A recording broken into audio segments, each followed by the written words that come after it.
Hi guys, we're looking at ACT QSET number 4 called, I'm moving my mic down now, Just Desserts. Just Desserts. The numbering is a little bit weird, but this is taken right out of the middle of a test. So we'll start with 31. This is a punctuation issue, and the quote is simply being stated. It's not a question, it's not being exclaimed, and we want that period to be inside the quotation. So 31 is a no change. 32, they're testing your knowledge of comparative and superlative forms. We haven't gone over these, but maybe you know it, that if you're comparing only two things, you would use more or better or faster, that ER ending. If you're comparing more than two things, then you use the superlative form. So you've got an ST, like best, worst, fastest.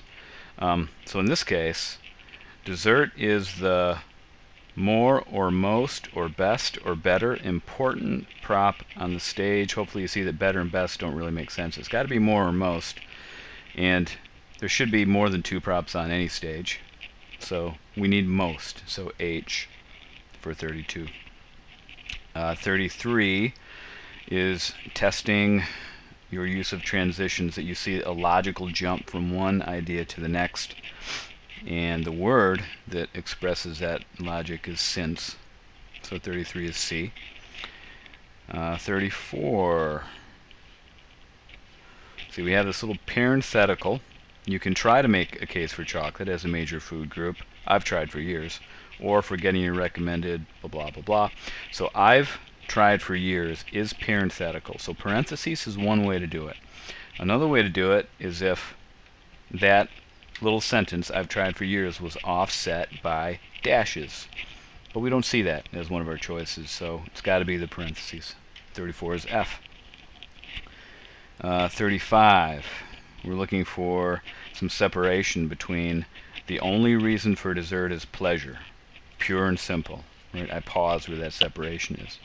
And we don't want any more separation than a comma. Comma will do it. And we don't want a comma after pure. Right? That's not an items in a series. So it's not D, it's C. 35 is C. Okay, 36, they're just testing your knowledge of adverbs and how they work. You want that ly ending on beautiful, so J for 36. Flipping over the page. 37. Hold on. Okay, surely protest. Got it.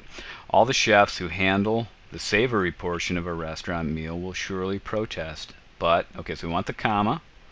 And there's nothing wrong with surely protest. This is a no change. 38. This one was a little tricky. They're sort of extending a metaphor here. See, but anyone with a serious sweet tooth believes that appetizers and main courses are merely the stage directions. In there does extend the metaphor, but it doesn't really make sense. How are appetizers and main courses stage directions?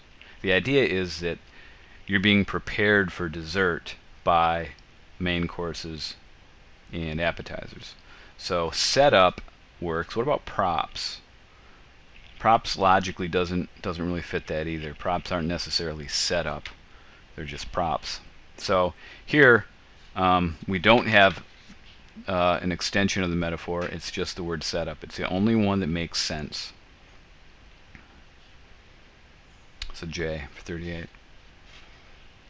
And I think what they're trying to do there, it seems like this metaphor was set up earlier, right? The idea that it's sort of like a production, like a theater production. And so they're testing whether or not you see how a metaphor is extended. The metaphor needs to still make sense. And those two don't make sense. If it doesn't make sense, you don't use the metaphor. Right? That's the most important thing, is clarity and communication. 39, we want the best order of sentences. And I say best because you may have more than one. You may have 4 different choices where they all work okay, but one of them works better than the others, and that's the case that we have here, or pretty close. D is okay.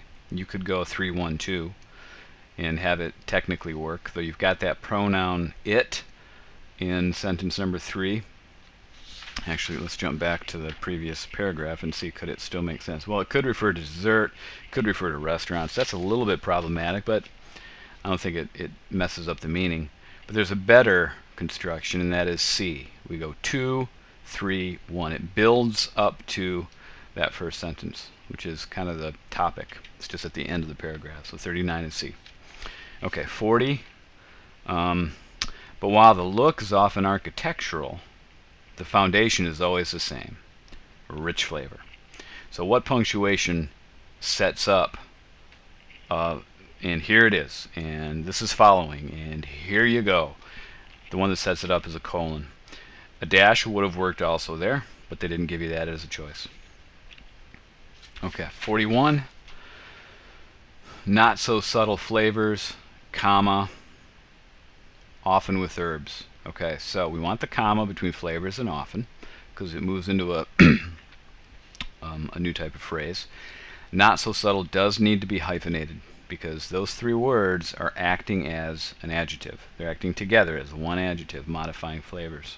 So you want to hyphenate those when that setup of adjectives sits right in front of the thing it's modifying. It's called a compound adjective. So no change. That's what we want for 41A. Look at the other choices. It either adds punctuation that you don't need, or it takes away the hyphens in D. 42 is a vocab question. And if you know what galvanizes means, then you know that that is the correct term there, so no change. 43.